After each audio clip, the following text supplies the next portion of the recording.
दोस्तों, केवल भारत ही नहीं बल्कि दुनिया में ऐसे कई देश हैं जहां पर पुरानी कहानियों का, किस्सों, दंत कथाओं और मिथकों में अजीब तरह के जीवों के अस्तित्व का वर्णन मिलता है। इन्हीं में से एक किरदार है जलपरी। जलपरी वास्तव में होती है या नहीं, इस बात की पुष्टि तो आज तक नहीं हुई है, लेकिन हाँ, ऐसे कई सबूत हमारे सामने आए हैं जिन्होंने जलपरियों की कभी न कभी अस्तित्व में होने की बात पर सबका ध्यान आकर्षित किया है। यूं तो हमने कहानियों, किस्सों, कार्टून फिल्मों में अक्सर जल परियों को सुना है और देखा है, लेकिन आज हम आपको जल परियों से जुड़ी कुछ घटनाओं के बारे में बताने जा रहे हैं। तो चलिए दोस्तों, आज का वीडियो शुरू करते हैं और जानते हैं जल परी यानी मर्मेड्स की हकीकत के बारे में।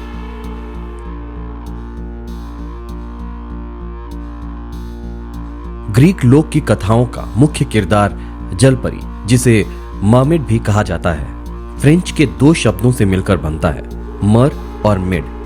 मर यानी कि सागर और मेड यानी श्री, यानी कि एक ऐसी रचना जिसका धड़ तो स्त्री का होता है पर पैरों की जगह मछली की तरह पूंछ होती है। हालांकि कई लोक कथाओं में जल मानव का भी जिक्र मिलता है। अगर बात लोक कथाओं की करें तो जल परियों की मधुर गीत गाकर इंसानों को अपनी ओर आकर्षित करने वाली माना जाता है। ऐसा कहा जाता है कि इंसान इनके गीतों से आकर्षित होकर समुद्र में छलांग लगा देते हैं। कई बार जल परियों को मदद करने वाला भी कहा जाता है। जल परियां दुनिया भर के कई संस्कृति की लोक कथाओं में पाई जाती हैं, जिनमें यूरोप, अफ्रीका और एशिया भी शामिल है। जल परियों को कई बार तूफान और जहाज टूटने जैसी घटनाओं से जोड़ा जाता है। जल परियों का नाम सबसे पहले 1000 ईसा पूर्व असाई एरिया में सुनने को मिलता है। इससे जुड़ी कहानी कुछ ऐसी बताई जाती है कि देवी अटागस को न चाहते हुए भी अपने प्रेमी को मारना पड़ा था, जिससे शर्मिंदा होकर उन्होंने तालाब में छलांग लगा दी थी और जल परी का रूप लेकर पानी में ही रहने लगी। एक कहानी और है जहां अलेक्जेंडर की बहन मरने के बाद जल परी बन गई थी।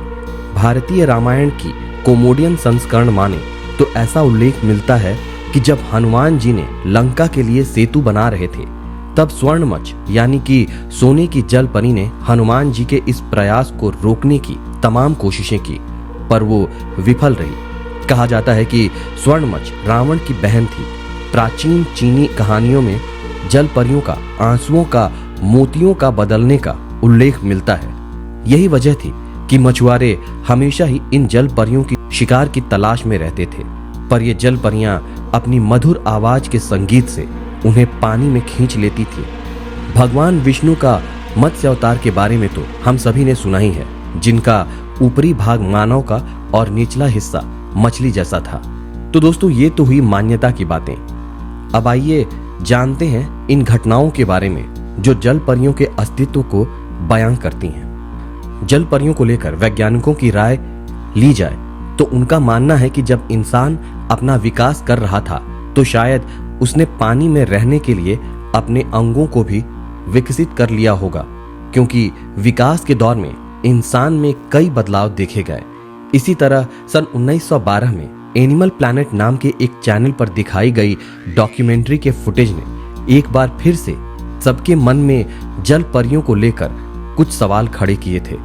इस डॉक्यूमेंट्री का नाम था मर्मेड्स द बॉडी फाउंड, जिसके अनुसार कुछ लोग पानी की गहराई में पता लगा रहे थे, तब उन्हें एक ऐसा जीव भी दिखा जिसका आधा शरीर इंसान की तरह था तो आधा मछलियों की तरह, जिसकी झलक वीडियो में भी कैद कर ली गई।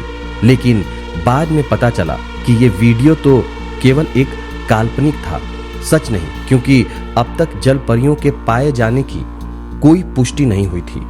जल परियों के मिलने के किस्से एक या दो ही हैं। एक किस्सा आप लोगों ने भारत के गुजरात का भी सुना होगा, जहां मृत जल परी के शव मिलने की बात सामने आई थी। मिस्र के समुद्र के तट से भी बिल्कुल वैसी ही जल परी के मृत शव की फोटो सोशल मीडिया पर वायरल हुई, लेकिन बाद में सभी को अफवाह करार दे दिया गया। वर्ष 2016 में भारत में एक अनोखा केस देखने को मिला, जहां एक बच्चा दिखने में एकदम जल परी जैसा पैदा हुआ था। ऊपरी भाग मनुष्य जैसा और निचले भाग में 2 पैर जुड़े हुए किसी मछली की पूंछ की तरह दिखाई पड़ रहे थे। अनफॉर्चुनेटली ये बच्चा केवल 10 दिन ही जिंदा रह पाया। डॉक्टरों ने बताया कि यह बीमारी एनसेरेनोमिलिया है, जिसे मॉमेट सिंड्रोम के नाम से भी जाना जाता है।